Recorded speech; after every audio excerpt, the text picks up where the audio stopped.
WPSU is your source for Penn State sports, Penn State research, Penn State community. But we can't do it without your support. Make a contribution today and get a DVD of your favorite Penn State show.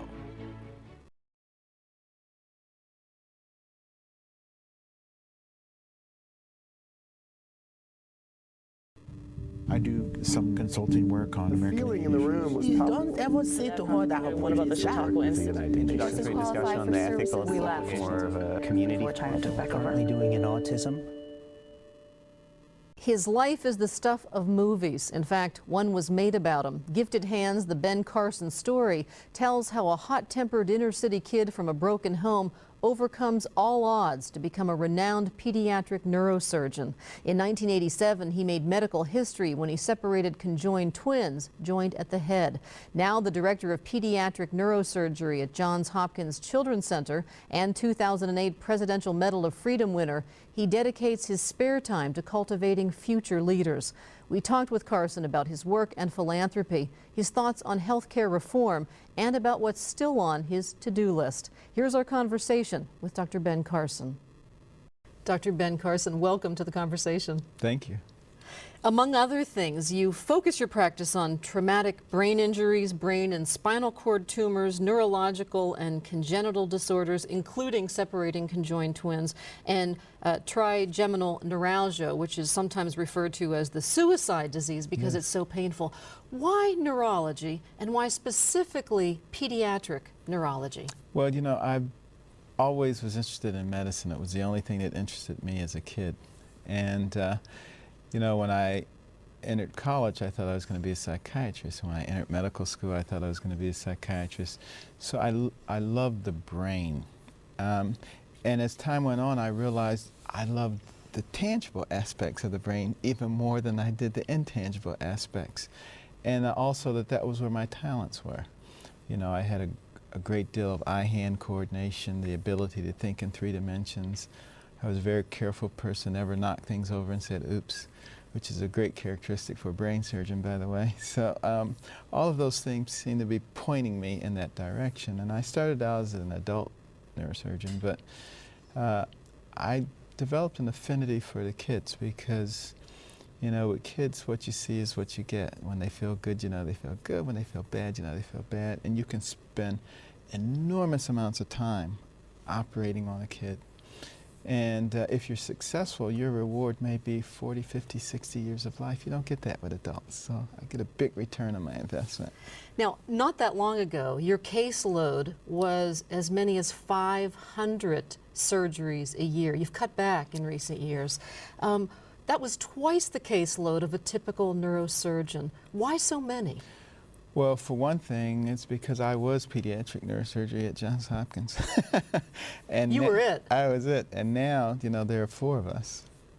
So, which is good because I was working way too hard. There's no question about it. But you know, I still do plenty and have an opportunity to be involved in a lot more, not only neurosurgical cases, but other outside activities, which is wonderful. What's plenty, by the way?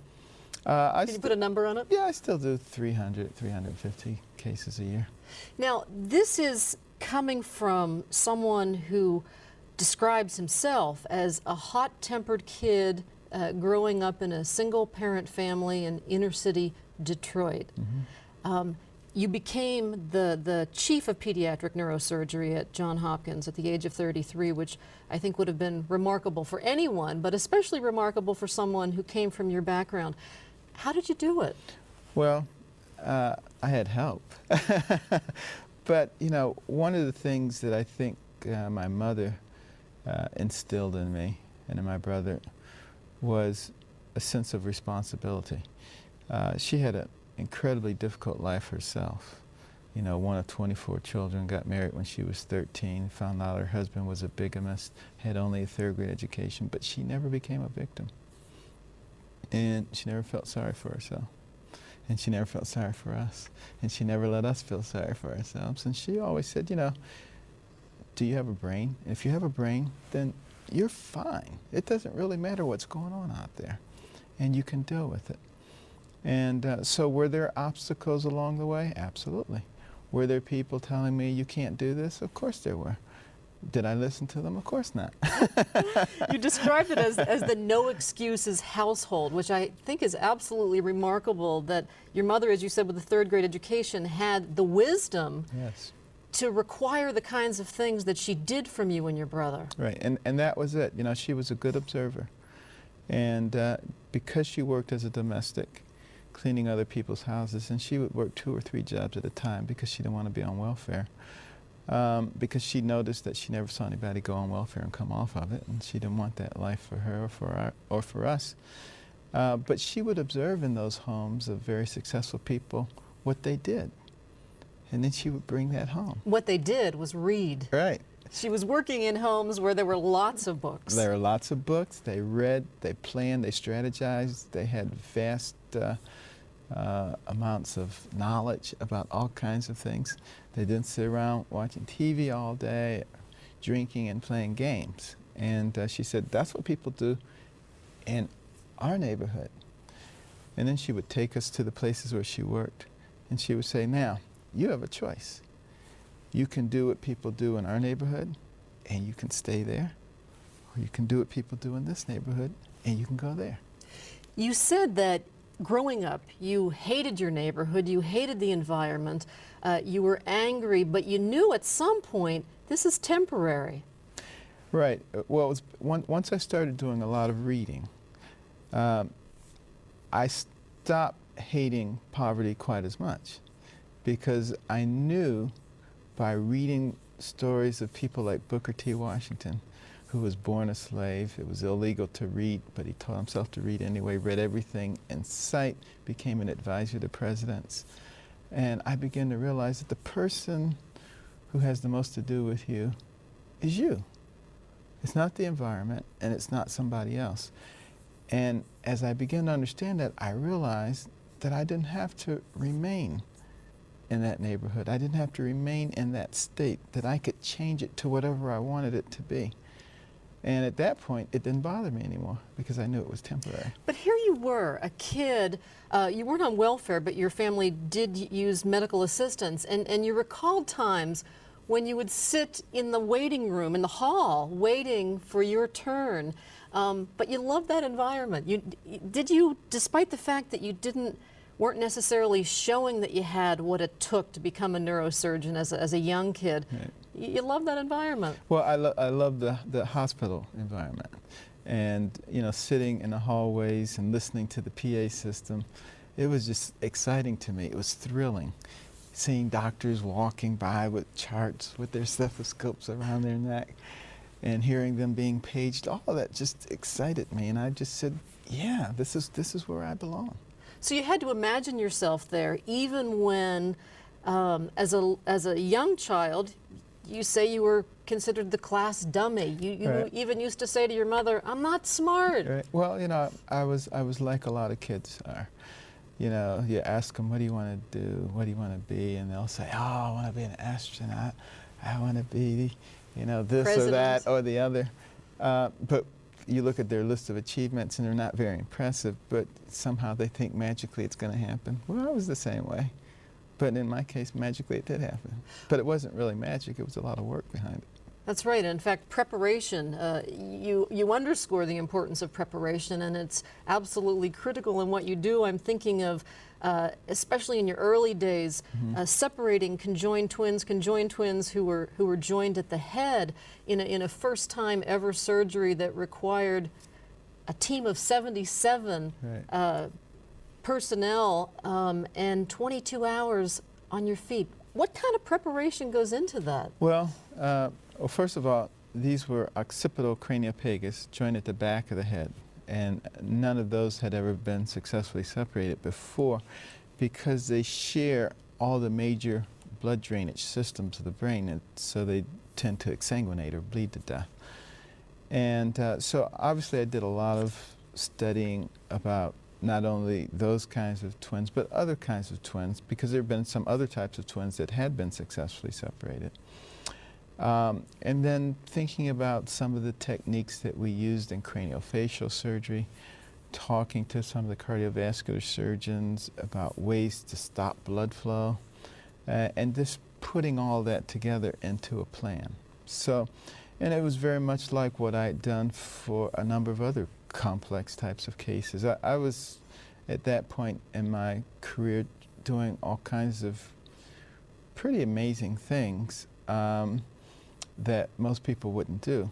And it wasn't because I would do anything. It was because I had a lot of people around me who were brilliant, and I was taking advantage of them. I would pick their brains. I'd say, well, what do you think about this? And find out, you know, you can make a lot of progress if you walk on the back of people who've already made some progress.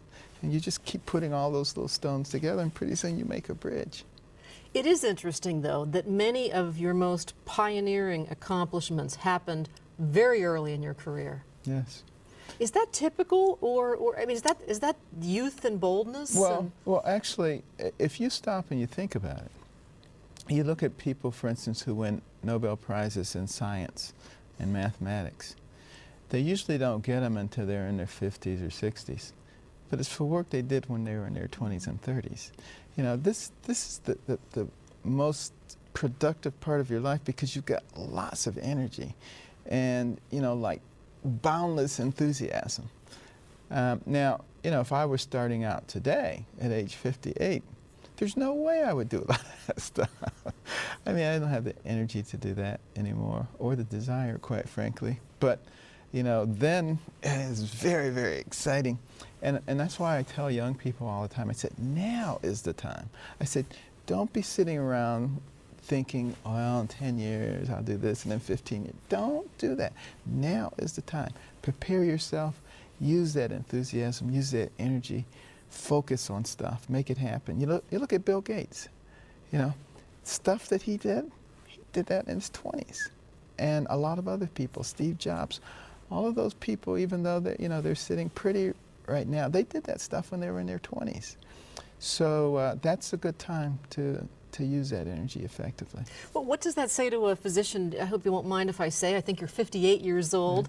18% of the practicing physicians in this country, 18 or 19% are 65 or older, and they do have a different view. In fact, many of them are retiring, and in something like neurosurgery, which requires stamina and unbelievable eye-hand coordination. Right. What does that mean? Well, they tend to retire earlier. It used to be that neurosurgeons retired generally around 65. Now it's about 10 years earlier than that. Not so much that there's been a decrement in their abilities as it is, it's very difficult, particularly in private practice now, to be able to pay the malpractice premiums. So you're the second most sued specialty, is that right? Neurosurgery. It's either first or second. It's neurosurgery and OB. And people used to start slowing down when they hit about 50. And just, kind of take it easy over the next 10 to 15 years before they fully retire. And now you can't do that, because if you've got to pay these enormous malpractice premiums, you just can't slow down. So there comes a point when you're, 55 or so, you say, I can keep working like a madman, or I can retire. And a lot of people are choosing to retire. There are some studies that suggest that slowing down actually may be worse for an aging surgeon or physician. Well, there are some studies that indicate everything. Well, that's true too. But the fact of the matter is, we are losing some tremendous talent earlier than we should be losing it. There's no question about that. And it's something that, as a society, we really do need to deal with it. That brings us to health care. I know when Hillary Clinton devised health care reform, you weren't a fan. I'd like to know why and what you would describe as critical ingredients to real health care reform. Yeah. Well, the key thing is, I don't know anybody who doesn't think health care reform shouldn't be done. It is absolutely crucial, and it should be available to everybody, and the costs should be reasonable. Now, having said that, the question is, how do we get there? We certainly don't get there by throwing more money at the problem. We already spend more than twice as much per capita on healthcare as the next closest nation in the world. So what that tells me is that we're plenty of money into the system. We're just not using it very efficiently. As I like to say, there are too many hogs feeding at the trough of the healthcare dollar. So what I would suggest, rather than spending a lot of time criticizing what other people have suggested, is I would suggest some real measures to get costs under control, such as, billing and collections. We spend enormous amounts. Most practices spend somewhere between 20 and 30% on billing and collections, okay? And it's not necessary because every single diagnosis has something known as the ICD-9 code.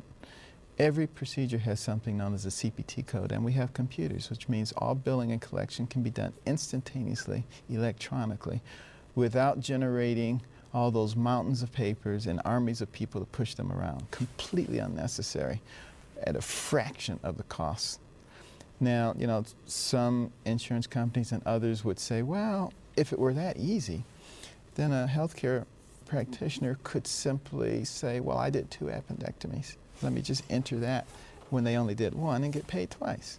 And who would know the difference? Well, first of all, there are very few people that I've ever met who would even consider such a thing. I mean, that's ridiculous. But there are some.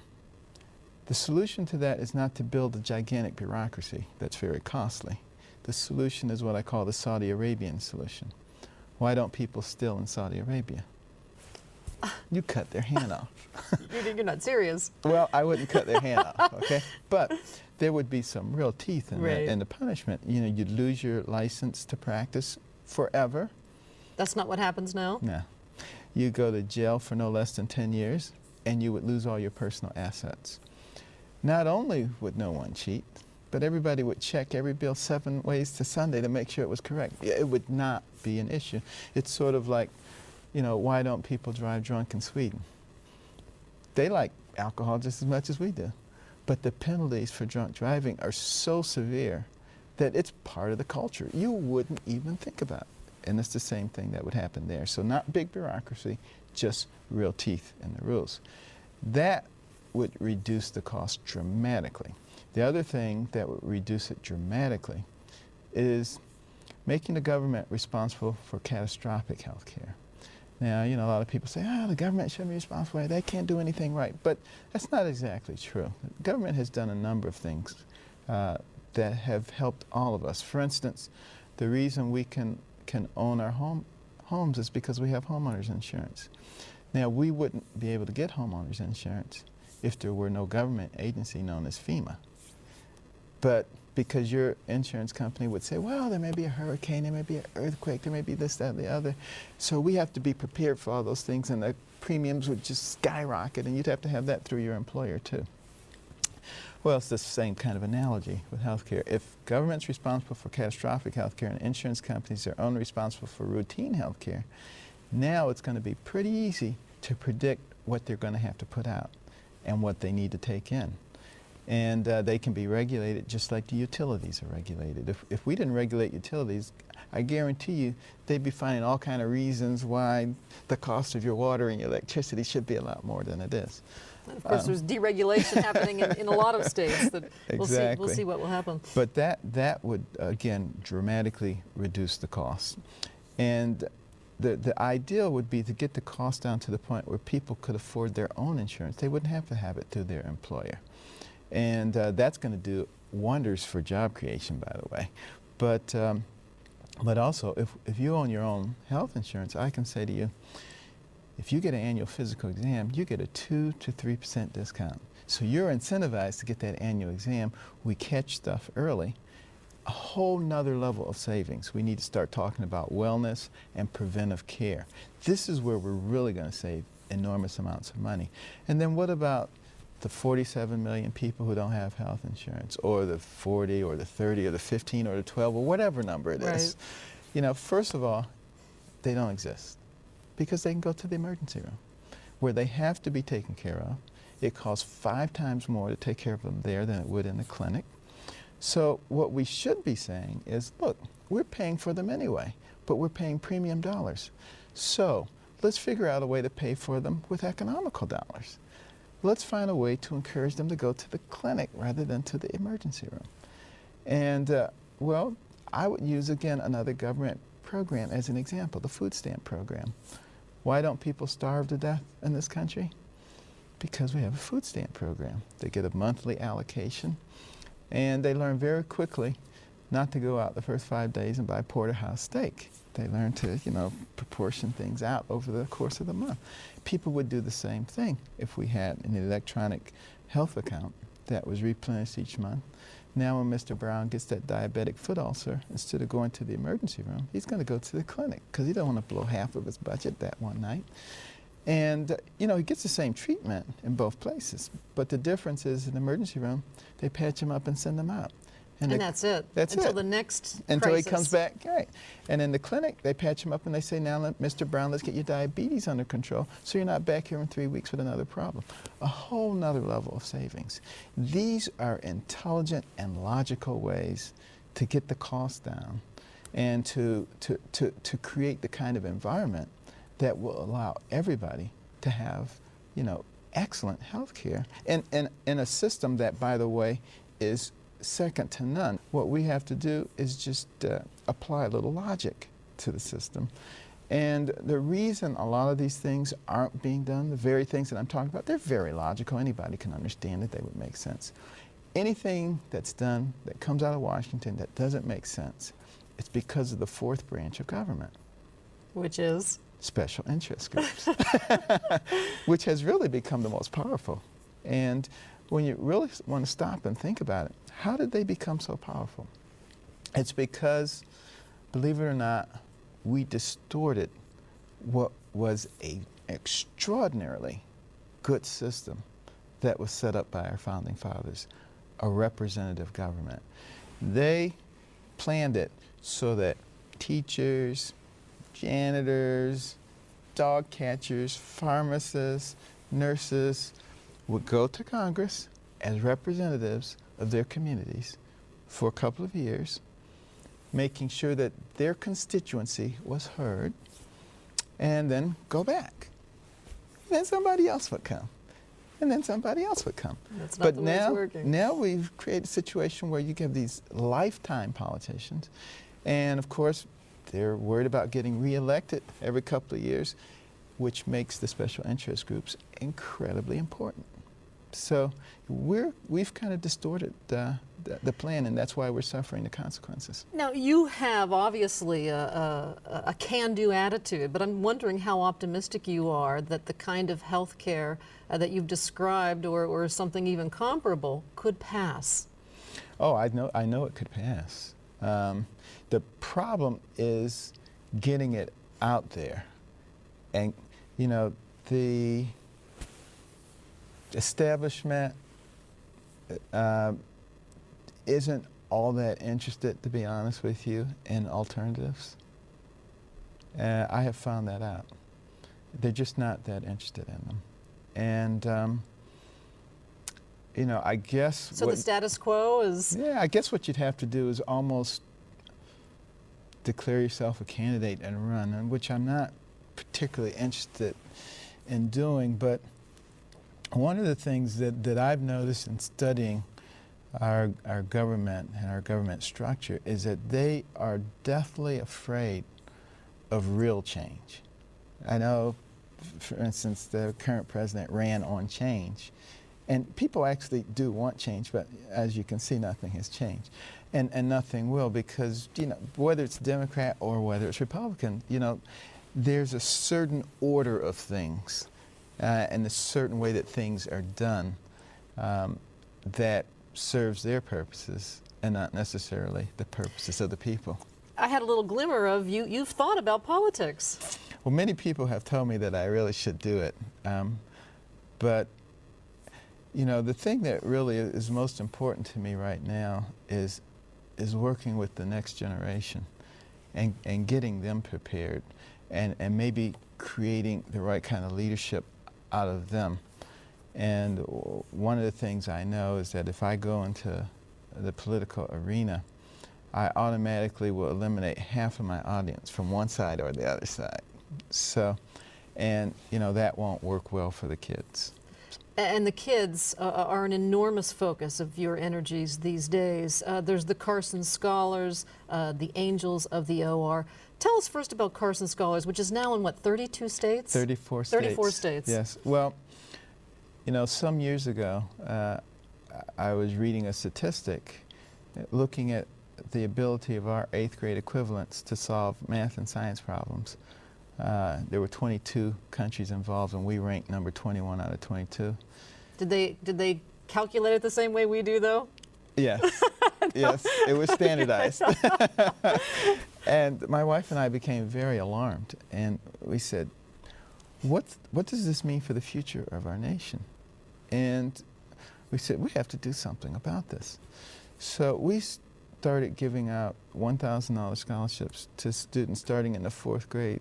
Initially, we just paid out of our own pocket, who demonstrated tremendous academic prowess and also humanitarian qualities. They had to show that they cared about other people, because we don't want people who were just smart but selfish, because that's how we got in the mess we are in now.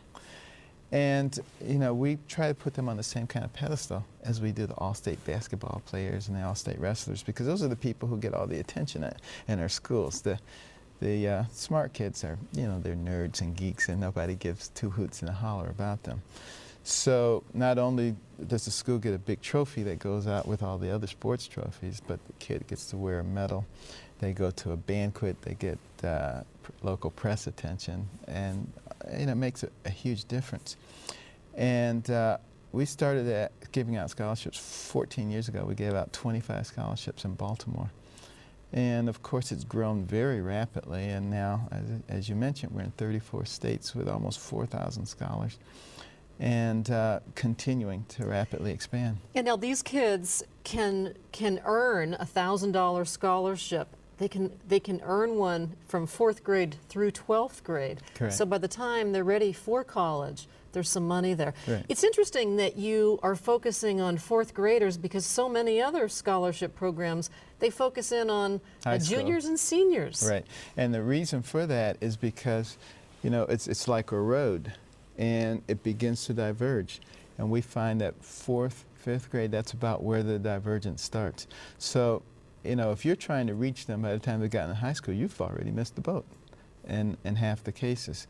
And, you know, this is so incredibly important because we have got to vastly increase the pool of academically competent people. You know, we produce 60,000 engineers a year, 40% of whom are foreigners. China produces 392,000 engineers a year, and this is the technological age, the information age. We're going to fall so far behind, we were going to be totally incapable of competing in the future. And I think we have maybe one more generation to fix this problem. One of the things that your scholarship focuses on is also creating reading rooms. Reading was really your lifeline. It broadened your horizons. It allowed you to escape. And we should mention that your mother required that you turn off the TV and that you read 2 books a week, and actually submit a report to her at a time when she couldn't even read your report. That's correct. So tell us about these reading rooms and why that's so important. Well, first of all, most people would be shocked to learn that a large number, if not most, elementary and middle schools don't even have a library. And I was shocked when I found that out. So we started putting in these reading rooms, and they're incredible places. Almost no little kid would pass it by. Decorated very fancy with whimsical characters on the wall and bean bags, seats, and incredible books, very interesting books. And the kids get points for the amount of time they spend in the reading room and for the number of books that they read. And they save them like S&H green stamps, and they can trade them in for prizes and things. In the beginning, they do it for the prizes, but I got to tell you, it doesn't take very long before they really begin to understand how enjoyable reading is, and that translates into much better academic performance. And also bear in mind that 70 to 80% of high school dropouts are functionally illiterate. So if we can truncate that problem early on, then we're going to have a lot more people graduating from high school and a lot more people going into college. And that's what we need to do. We need to backfill that great void in order to be able to compete into the future. You know, I had dinner, my wife and I, with Craig Barrett some years ago, who was the chairman of Intel. And he said they have to import almost all of their technological help from outside of this country because we don't produce enough people to do it. That was a very alarming statement. And so, you know, we're working in several different venues right now, trying to work with the YMCAs and Boys and Girls Clubs too, to figure out ways that we can create programs there for those 13.5 million students who frequent those places after school, instead of just arts and crafts and sports, maybe some real interesting science and math projects. You're the poster child for not enough hours in the day. How do you maintain your practice, your family, you have a wife and 3 children, with the philanthropy? Well, you know, I always say if you need to have something done, you have to get somebody who's busy to do it, because people who are not busy never have time to do anything because it takes them all day to do nothing. But also, you know, I've been extraordinarily fortunate to have wonderful people around me. And that helps enormously to have someone trustworthy who's effective. You know, I have a wonderful wife of 34 years who helps me enormously. My senior physician assistant, Carol James, has been with me my entire career. Wow. She started when I was chief resident and joined me when I became a faculty member, has been with me from day one. You know, my office manager, Audrey Jones, many, many years with me. Other secretarial staff have been with me for even longer. So, and my colleagues, I have some of the most wonderful colleagues imaginable. You know, when I say I need to go on Tuesday to Penn State, no problem, cover for you. No matter where, no matter what time, no matter how many times, no problem, we're happy to take care of it. And, you know, they are just excellent, so I don't have to worry about any decreased, you know, capability in terms of taking care of complex problems. So all of those things make it possible for me to do some of the other things I do. Now, you mentioned your wife, Candy. You met her when you were at Yale. She's an accomplished musician. And music, classical music, is an important, really important part of your life. Yes. You were turned on to classical music as a teenager, That's which correct. I think is pretty incredible for a kid growing up in inner city Detroit. But tell us about classical music and your affinity for it. The reason I became interested in it is because I wanted to be a contestant on GE College Bowl. And, you know, not only did they ask questions about science and math and history and geography, but they also asked questions about classical art and classical music. And there I was in inner city high school in Detroit, and I knew the answers about the other stuff, but had no idea who, you know, Peter Paul Rubens or Gauguin or Telemann or all these people. And so I just said, I got to learn this stuff myself. So I was always listening to classical music because I had to get to the point where I could identify a piece in just a few seconds, because I wanted to be a contestant on the program. And they only play a couple of bars. So that's really how I got interested in it. And it even had a huge impact on the college that I attended, because I had enough money to apply to one college. And I said, I'm going to apply to the college that wins the grand championship in College Bowl. And that year, the grand championship was between Harvard and Yale. And Yale demolished Harvard, so I applied to Yale. And fortunately, they accepted me with a scholarship. I was kind of young and naive. I had no idea how foolish that was, just to apply to one college and to that college to be Yale. but you know, it all worked out. And of course, even you know, my getting together with my wife turned out to hinge on, you know, the music connection. And there was a music connection even in your acceptance into a highly prestigious residency program. That's right. That was, you were one of 153 candidates. Well, 125 candidates, and they took 2 a year. and so, at Hopkins. And I wanted to go to Hopkins because that was a place that was best known for neurosurgery. But the odds of getting in obviously were slim. But when I went for my interview, the guy, Dr. Udverhai, who was in charge of the residency program, was also in charge of cultural affairs at the hospital. And after we talked for a while, somehow we started talking about classical music, and we talked for over an hour about different composers, conductors, their styles, orchestras, orchestral halls. He was on cloud nine, and there was no way he wasn't taking me in the program, because he had to have somebody to discuss this with him.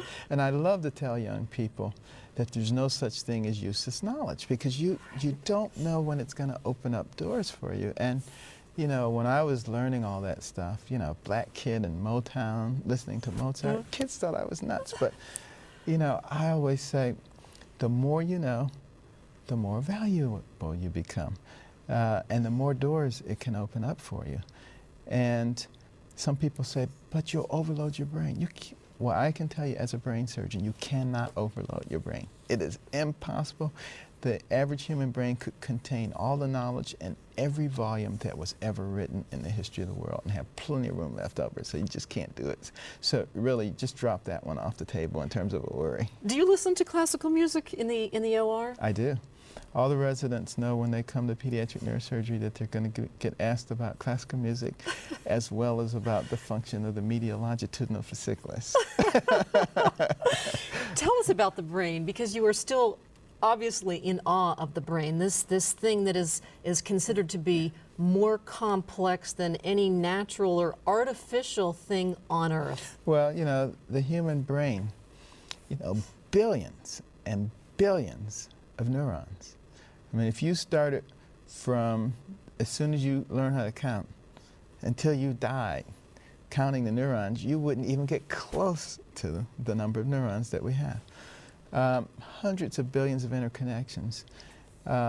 It can calculate and process more than 2 million bits of information in 1 second. It remembers everything you've ever seen and everything you've ever heard. It is the source of creation of all the things that we marvel at. The computers, the television cameras, the space shuttle, all that comes from the human brain. So, you know, when people start talking about what they can't do, they really are not thinking about what they really have between their ears. And every time I look at that thing, I'm so impressed.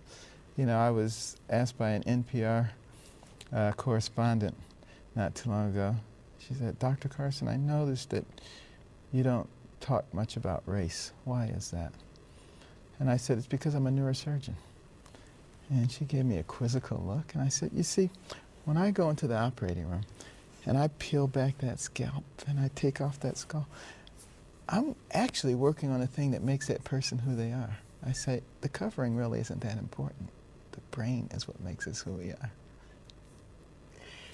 And yet people always refer to you as the first Black neurosurgeon to do this or do that. And in many cases, you were the first neurosurgeon, period, to do things. And in most of the cases where there have been groundbreaking things, yeah, it has nothing to do with race. And, you know, I don't know why people get so fixated on things that don't make a difference. You know, what I always say is, I believe that we had a wonderful creator who gave us variety. I said, can you imagine how horrible and how boring it would be if everybody looked exactly like you? So, you know, that's a good thing, but certainly not a thing to spend so much time and energy on. And one of the great examples I like to give is ants. I say, who always comes to a party uninvited? Ants. You got a group of black ants, a group of red ants. And it's good they're there because they need to clean up all those crumbs. But they see each other, and what do? They fight. Why? Because one's red and one's black. Now, have you ever done a craniotomy on an ant? Take an ant, put his head under a dissecting microscope. You've done this? Open it up and look for his brain. You're going to be looking for a long time. That's their excuse. What's our excuse? I want to get back for a moment to the fact that you specialize. You are a pediatric neurosurgeon. We're talking about very small brains, and part of, I think, aside from the fact that the results of your success can be 40 or 50 years, there's a plasticity you talk about to young brains. So Right. you can even remove half of a brain, literally, Exactly. and this person becomes a functioning human being. And that's because the immature brain has many neurons that haven't quite differentiated or decided what they want to do when they grow up yet. And they can be recruited to do other things. So you can recruit many of the cells on the opposite side of the brain to take over the function of the removed side or the severely damaged side. But that only happens up to a certain age. So that doesn't work in the mature brain and in the adult brain. And that's one of the things that attracted me to pediatrics. You could do some rather unique and radical things to solve some unique and radical problems that you would not be able to do with adults. But as we learn more and we study more about plasticity, and particularly as we begin to understand how to use stem cells in an appropriate way, there will be ways in the future that we can bring plasticities to adult. So an adult who's had a stroke, who's had a severe traumatic brain injury or spinal cord injury, I have no doubt that in the future we will be able to restore that function. Some say that we are approaching the study of the brain the way we have approached learning about the universe. And I'm wondering, are there things on the horizon in terms of some of the diseases and tumors and problems that you work on that you see light at the end of the tunnel? You see an answer, a real answer on the horizon? Absolutely. You know, I've been in neurosurgery now for 32 years, a long time. And it's a very different specialty now than it was when I started. And 30 years from now, it'll be completely different than it is now. You know, you look at some of the imaging capabilities that we have now, which allow us to pinpoint precise areas of the brain and look at the metabolic activity that is going on in that area of the brain and use an external source of energy to ablate or to destroy an area that needs to be removed without actually cutting into a person. You know, these kinds of things are in their infancy. You know, it reminds me of the Star Trek episode with the whales. I think it was Star Trek 3. And they found a human skull, you know, from the 1990s, and it had evidence of a craniotomy, and they were saying, can you believe those barbarians back in those days, what they used to do? Well, you know, we are approaching those kinds of things. You look at the various things that can be done with an endoscope, with something, you know, no bigger than a pencil or less, that can be placed into cavities in the brain to look around inside, to remove tissue, to coagulate abnormal vessels, to do a whole host of things, to divert fluid to another area. These are just amazing things. And that's not to say that there aren't still primitive tools in your toolkit, drills and saws and things that would make most people shudder. Well, it is kind of funny. I remember once there was a Reader's Digest reporter who wanted to come to the operating room, and I said, are you sure you're going to be okay? Oh yeah, I was in Vietnam. And, you know, took the drill and started drilling into the head, and next thing we know, thud, he was on the floor. But it's really not that bad. You get used to it. Some neuroscientists describe themselves really as you know, scientists on one hand, but mechanics on the other. Absolutely. Well, I frequently say, you know, being a neurosurgeon in many cases like being a plumber, because, for instance, in people who have hydrocephalus or fluid on the brain, and we have to put in a shunt to divert the fluid from the brain to the abdomen or to the lungs or to the heart or to some other part of the body that can absorb the fluid. So that's very similar to a plumber. And, you know, we may not make as much money as plumbers, but, you know, it's very similar to what they do. How do you get over, you've talked in your book, Gifted Hands, the story of Ben Carson, you talk about surgeries that were incredibly complex and that were successful, and yet your patients died. I'm thinking of twins from Germany who, after the successful surgery, one child aspirated on food and I think suffered brain damage, another Right. died. How do you get over that? Well, you know, anytime something doesn't work out, the way you can get by it is knowing that you did the best that you can do and recognizing that you're not ultimately in charge of everything. In my case, I believe in a higher power than myself. And I believe that my duty is to do the very best that I can do with the abilities that have been given to me. Now, does that mean that I don't feel it when somebody dies or somebody has a bad result?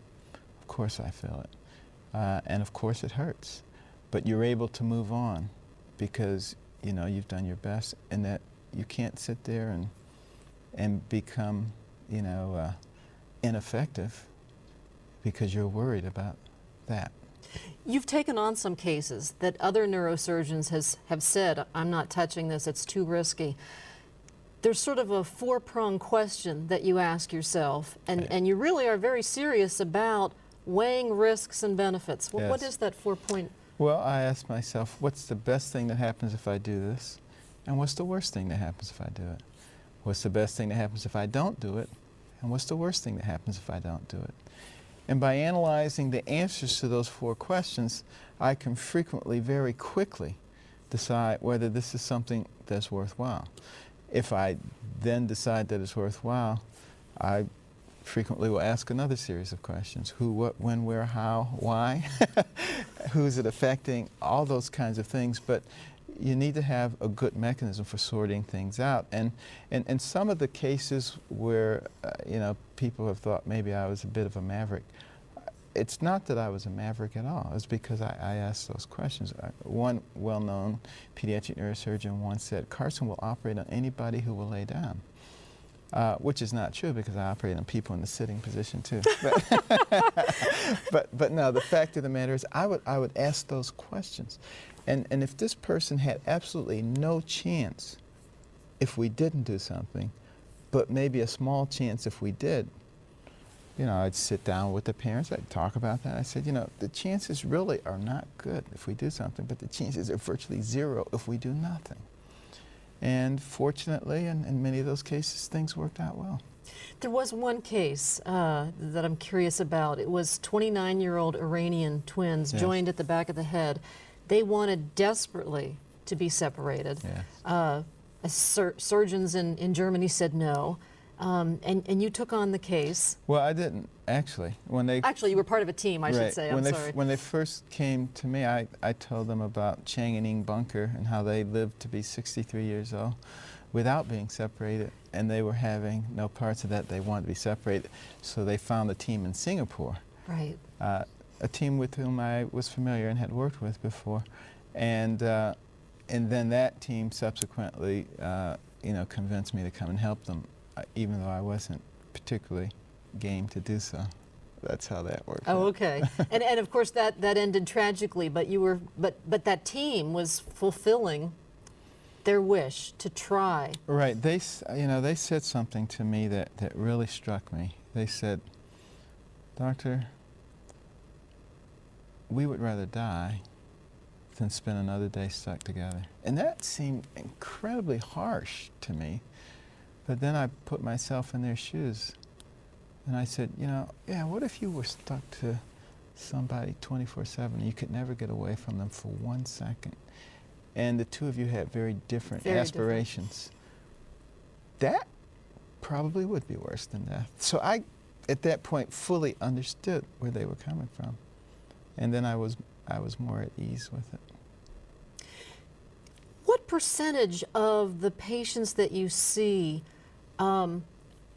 require medical assistance? What I'm wondering, you and your wife started Angels of the OR, and I'm wondering how many patients you have to turn away because they don't have the means, or you have to come up with another philanthropic fund to be able to treat them. Well, it's my hope that now that we're engaged in this healthcare debate, that pretty soon Angels of the OR will be irrelevant, that we won't have to be worried about that. But you know, there are a number of patients who may have insurance, but they're underinsured.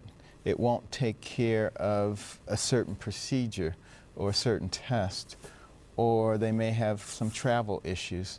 And you know, we just felt that it would be horrible if they couldn't get done what needed to be done, you know, because of a matter of $5,000 or $10,000, $15,000 here or there. And that was the purpose of creating this organization, so that we could fill in the gap to allow these families, both adult and children. One of the adult neurosurgeons that is a close friend of mine, Dr. Cliff Solomon, and myself, we've both been agonizing over this, and we combined forces to create Angels of the OR. And but we are both hoping that we really will get some meaningful health reform, and that it will become irrelevant, but it's still there. People from all over the world have sought out your services, and there have been instances where you've said, yes, I will take on this case. I'm thinking of a young African boy who needed brain surgery. But you can't speak for your OR. Yeah, well, in the early part of my career, it was actually pretty easy to do those kinds of cases, to do charity cases, and we all did a ton of charity cases.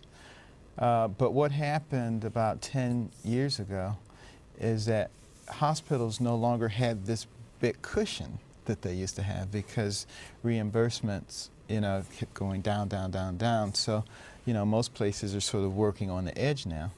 So, you know, the answer I would get when I wanted to do a charity case is, yeah, you can give your time away, but can you give away anesthesia's time and the ICU and the physical therapist and nursing? And of course the answer is no. So, you know, that's something that has changed pretty dramatically.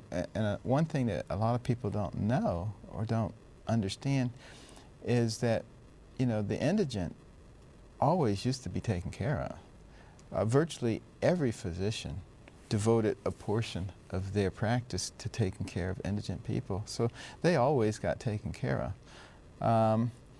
But now a lot of physicians don't take care of them because they're too busy struggling with the system. And so we've actually taken something that used to take care of itself and made it into something that doesn't. Having said that, I do think there should be a formal way of taking care of it, but it needs to be done in a logical way, like we discussed before. It's perfectly easy for us as a society to take care of these things, paying much less money than we pay now, if we will just exercise a little more logic and a little less politics. Your biological father must know about you, know about your successes. He was a much older man than your mother, who was 13 when she married him. He was a Baptist minister from Tennessee, and as you said, he was a bigamist and had a family of his own.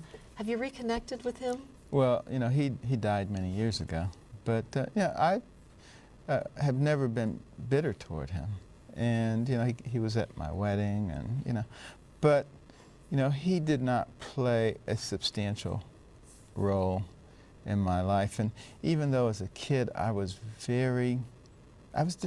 devastated when my parents got divorced. It's like somebody pulled the rug out from underneath me. I prayed every night that they would get back together.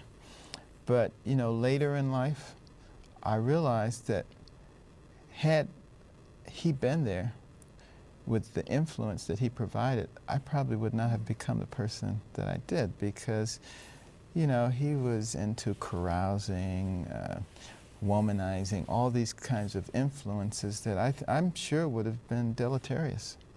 So, you know, sometimes, you know, we can't really see the big picture, and we say, oh, this is what, but if we could see down the road, we would see that maybe this is for the better. Speaking of the big picture, that's the title of one of your 4 books.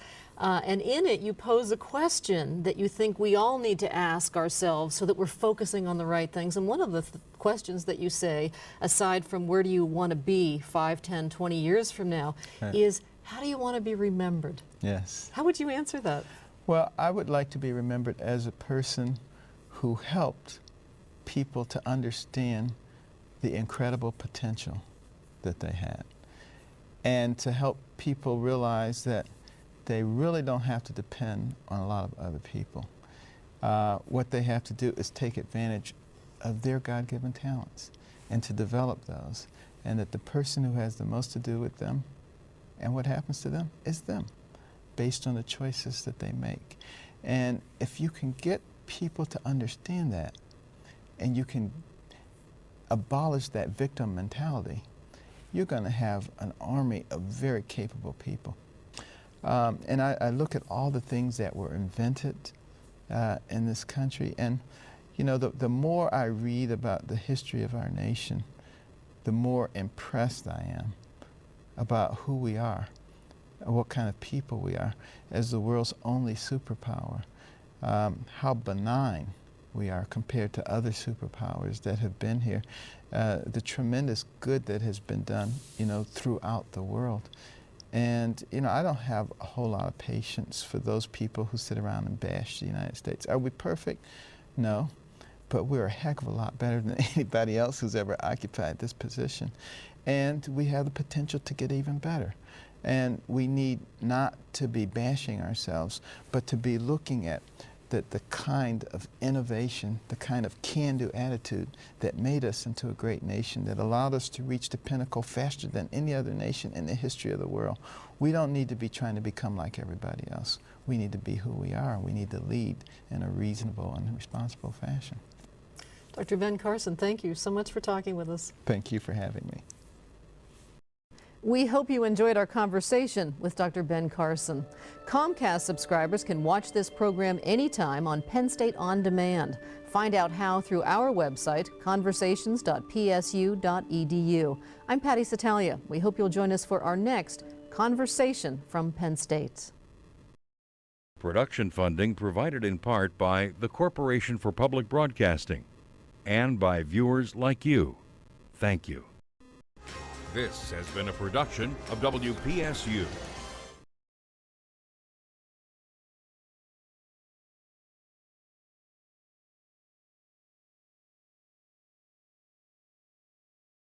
A copy of the program you've just seen can be purchased through Penn State Media Sales at mediasales.psu.edu or by calling 800-770-2111.